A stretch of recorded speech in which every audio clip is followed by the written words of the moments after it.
H-shifters, sequential shifters, and handbrakes are peripherals we don't necessarily need for sim racing, but they definitely add a lot for the immersion and make some cars much more engaging and fun to drive.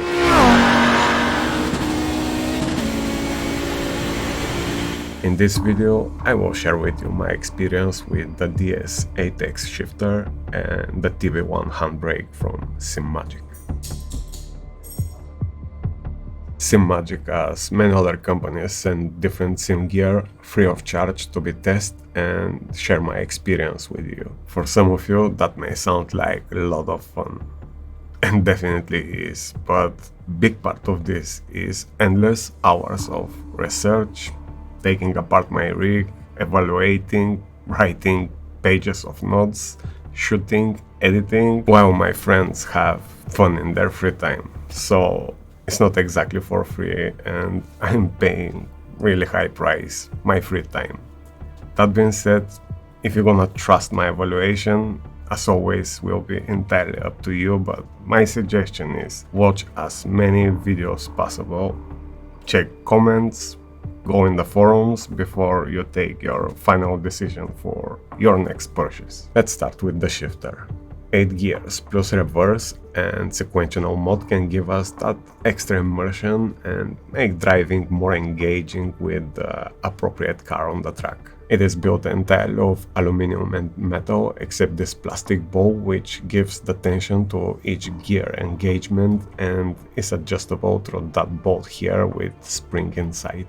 Switching modes from H to SQ comes from this lever here, which lock the shifter in the middle position. To shift in reverse 7 and 8, we need to unlock the slots with pulling the lever up like in many real cars. Mounting is possible on the bottom through 6 different points, 3 in front and 3 on the back, and 4 threaded slots in the middle of the case for the L-shaped bracket plate for side mounting, which can be ordered separately. The construction of the mechanism inside looks and feels very solid.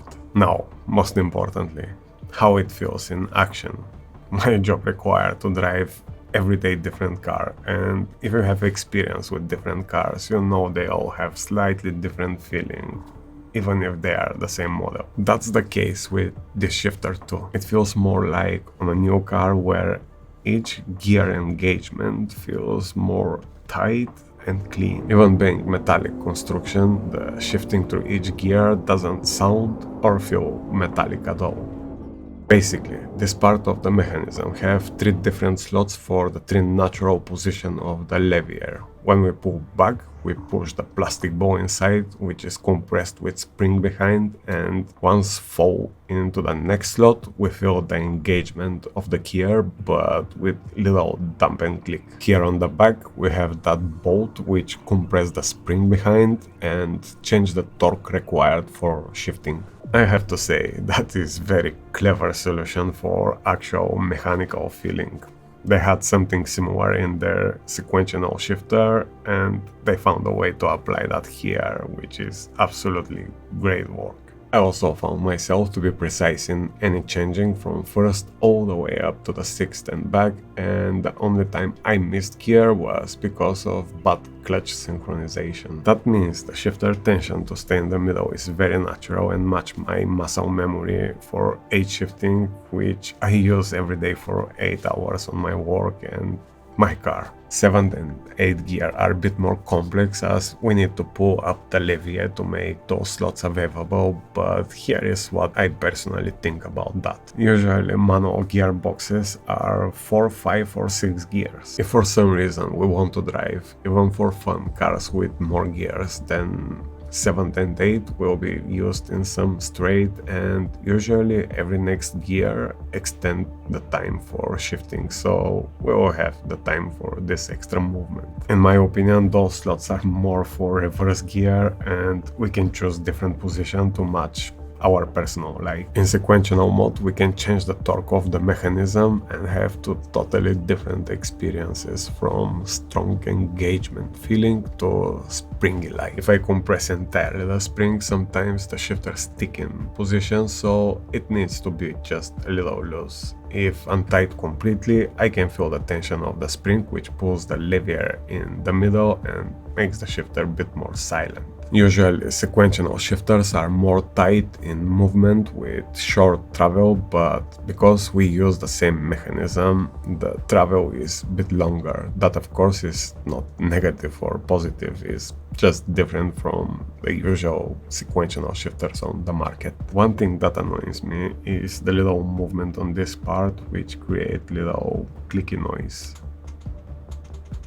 It doesn't bother me a lot while driving with my headphones, but that product is almost perfect and this imperfection must be fixed from Simagic. To take some of the movement, I took out the safety bolt and put little rubber, which partly solved the issue. Other than that, I love the experience in both modes, and it definitely looks like very solid product. Comfortable in use, adjustable in feeling, solid construction, H pattern plus sequential mode with one click. 390 before VAT is very expensive gear, and you must answer for yourself if worth the price or not. There are not many H-shifters on the market, and I guess the reason for that is there are not many users who are looking for that experience. I used to race inclusively on H-shifter every day for over 2 years with the MX-5 on iRacing before they make it sequential, and the only experience I had with manual shifter is with the Fanatec V1.5, which is probably one of the best Fanatec products ever. I have to say this one and the V1.5 feels very similar, with maybe this having a little bit more clean engagement through each gear, but it will be very hard to suggest this one as upgrade over the Fanatec SQ Shifter. The little movement in this part here is very pronounced on the Fanatec entire levier, and I guess there is no perfect product. My point is, if you are looking for new H plus SQ Shifter, the TS8X looks like great option. If you already have the V1.5, the upgrade will be very minor. But again, don't just listen to my opinion. Go check comments, forums, other videos and see what other people have to say. Now, let's move to the TB1 handbrake. Another solid build of aluminum with 100 kg load cell, elastomer based with little spring for that dual stage engagement. I used to race rally cars with hydraulic brakes for many years, and this combo here with the spring and the elastomer really simulate very well the real thing.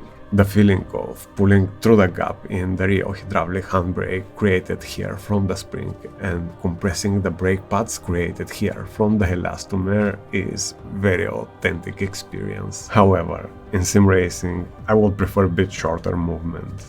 That being said, feeling is very subjective matter, and what gives value to sim products in my opinion is the range of adjustments we have to match every different taste. Here we can choose between two different elastomers and make it softer or harder, but movement will remain relatively the same because lack of preload adjustments. That is something I would love to see in this model here, as that will give so much more value to this already really great product. The levy have two positions, vertical and horizontal. The handle is comfortable without sharp edges. The entire build is rock solid, and the mechanism is close in the box, which makes it look more clean but require extra step if we need to change elastomer. As the shifter, this one is also plug and play through USB, and in the SimPro Manager we can create some dead zones and curves if needed. Now, this is handbrake, and there is not much to talk about, considering the high quality build, materials, being load cell and having few extra adjustments. I believe 219 after VAT is very fair price. If you look for authentic, realistic feeling, they definitely achieved that. It is twice more expensive than the Moza and the Fanatec, but is completely different touch and experience.